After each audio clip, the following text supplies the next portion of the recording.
NFC spiritual ప్రేక్షకులకు స్వాగతం. ఈ వారం రాశిఫలాలు పరిశీలిద్దాం. మొట్టమొదటిగా మనము 12 రాశుల వారికి కూడా మరి ఈ వారంలో శుభ సమయాలను మనం చూద్దాం. ముందుగా మనకి 9వ తారీఖు మాఘమాసము ఆదివారమైంది. ద్వాదశ రాత్రి 7:25 వరకు ఉంది. కాబట్టి ఈ రోజున శుభ అన్నప్రాసనలు ఇవన్నీ కూడా చేసుకోవచ్చు. అక్షరాభ్యాసాలన్నీ కూడా 10వ తేదీన మాఘ శుక్ల త్రయోదశి. ఈరోజు గృహప్రవేశాలు, పెళ్ళిళ్ళు, తర్వాత అన్ని రకాల శుభకార్యాలు, ఉపనయనాలు అన్నీ కూడా చేసుకోవచ్చు. మళ్ళీ 11వ తారీఖు మనకి సామాన్య పూజ, ఇంట్లో పూజ చేసుకోవడం తప్పే ఉండదు. 12వ తేదీన మాఘ పౌర్ణమి చాలా శుభప్రదమైనటువంటిది. పెళ్ళిళ్ళు చేసుకోవచ్చు, వ్రతాలు చేసుకోవచ్చు, ఉపనయనాలు చేసుకోవచ్చు, గృహప్రవేశాలు చేసుకోవచ్చు. ఆ విధంగా మళ్ళీ 13న పనికిరాదండి. 13న పాడ్యమి, మీ ఇంట్లో మామూలు పూజలు చేసుకోవడం తప్ప దేనికి పనికిరాదు. 14వ తేదీ బహుళ విధియ, ఆ రోజు మాఘమాసం. కాబట్టి చక్కగా మనకి శుభ సమయాలు ఈ రోజులన్నీ కూడా 9 గంటలు దాటిన తర్వాత బ్రహ్మాండంగా మీరు అన్ని శుభకార్యాలు చేసుకోవచ్చు, గృహప్రవేశాలు అన్నీ కూడా. 15వ తేదీన మాఘ తదియ ఈరోజు. కాబట్టి ఈ మాఘ తదియన మీరు గృహప్రవేశాలు, ఉపనయనాలు, వివాహాలు అన్ని కార్యక్రమాలు కూడా చేసుకోవచ్చు అన్నమాట. కాబట్టి ఇది తర్వాత మనము ఈ 12 రాశుల వారికి ఎలా ఉందో మనం చెప్పుకుందాం.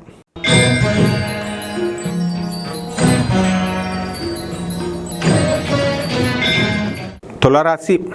ఈ తులారాశి వారికి ఈ కేతువు మరి కన్యారాశిలో ఉండడం వల్ల విపరీతమైనటువంటి చాదస్తం పెరుగుతుంది.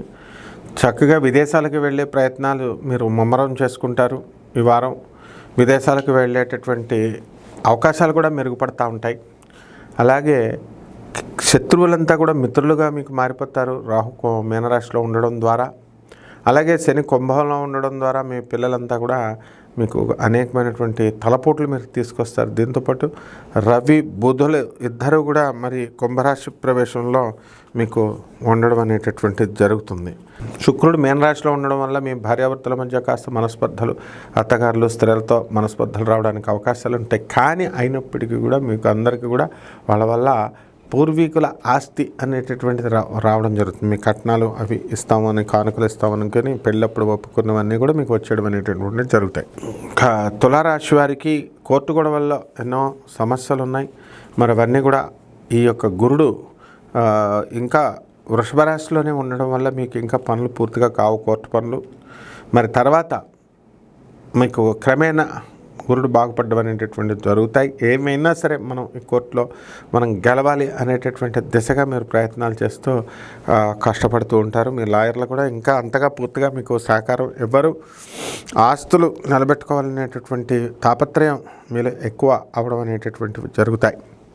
అలాగే తులారాశి విద్యార్థులు కాస్త వెనకబడిపోతారు చదువులో. బద్ధకంగా వాట్సాప్ల్లో ప్రేమ వ్యవహారాల్లో వీళ్ళు తిరగడం అనేటటువంటివి జరుగుతాయి.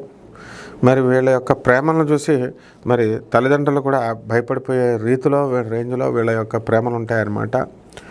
కాబట్టి పిల్లల పట్ల చాలా అశాంతి, మీకు అసంతృప్తి అనేటటువంటిది మీకు ఏర్పడడం జరుగుతుంది. ఇకపోతే మనకి పప్పుల వ్యాపారము, కిరాణా వ్యాపారము, నువ్వులు ఇలాంటి అపరాల వ్యాపారాలు బ్రహ్మాండంగా మీకు కలిసి రావడం అనేటటువంటివి జరుగుతాయి.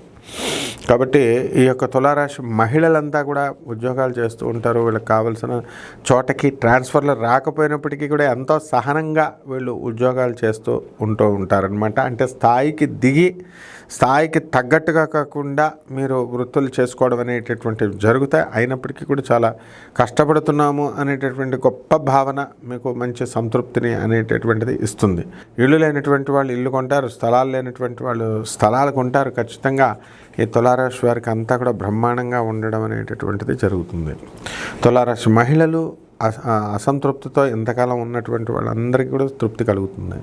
ఇక పరిహారాల దగ్గరికి వచ్చేసరికి సాంప్రదాయబద్ధమైన జ్యోతిష ప్రకారము గురు జపం చేసుకోవాలా, గురు స్తోత్రాలు చదువుకోవాలా, గురువుకి కిలోంపావు శనగల్ని మరి పసుపు రంగు వస్త్రాలనిచ్చి పేద బ్రాహ్మణులకి గురువారం నాడు ఉదయం 3 గంటలకి దానం చేసుకోవాలా. అలాగే తాంత్రిక జ్యోతిష ప్రకారము తెల్ల ఆవాలతో మీరు విష్ణుమూర్తికి ఓం నమో నారాయణ ఆయ అంటూ పూజ చేసుకోవడం. ఆ తర్వాత అటువంటి ఈ యొక్క నల్ల చీమలకంతటికీ కూడా ఈ తెల్ల ఆవాలని కానీ లేదా నూకల్ని కానీ మనం వేయడం ద్వారా, ఆహారం పెట్టడం ద్వారా బ్రహ్మాండంగా మనకి ఈ యొక్క పరిహారాలు అనేటటువంటి వర్క్ చేయడం జరుగుతాయి. శుభమస్తు.